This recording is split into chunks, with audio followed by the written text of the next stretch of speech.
I want to start, guys, with the receivers. Wild stat that I read. This is the first time in a Super Bowl that the two tight ends for the respective teams are the leading receivers. Zach Ertz for the Eagles and Gronk for the Patriots. So who's the favorite and who's the underdog as far as the wide receiving cores are concerned?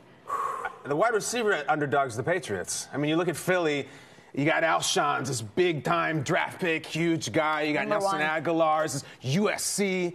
Then you look over here, and it's Amendola, and it's Philip Dorsett out of the clouds making a big play, and it's exactly what they want to be, the underdogs. So I think in this case, it's definitely New England. I disagree. Okay. I feel like the New England Patriots, with that guy right there, Danny Amendola, all these guys, they're the favorites because we kind of learned to keep them in the front of our minds as household names. When you look at Alshon Jeffrey, Torrey Smith, Nelson Aguilar, even last year, we were talking about him having an inconsistent season. These guys are the castaways. Third receiving, though, out of the slot. Torrey Smith, one of the best deep threats in the league. You're talking raw talent. Yeah. I'll give you experience as the advantage. But these guys are the castaways, though. Okay. You guys understand. Alshon Jeffrey shipped off. Yeah. Torrey Smith, he's shipped off twice now from two different teams. Nelson Aguilar had to bounce back from an okay year.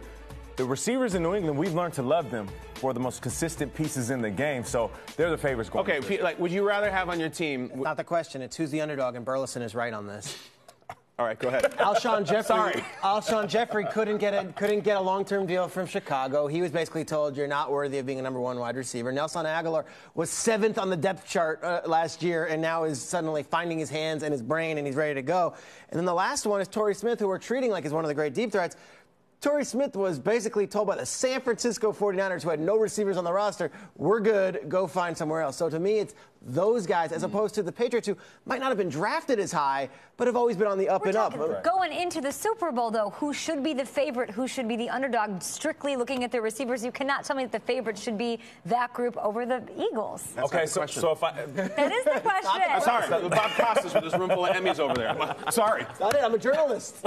You're right. You didn't ask me who's better, you asked who's the underdog. We ad-lib the question sometimes.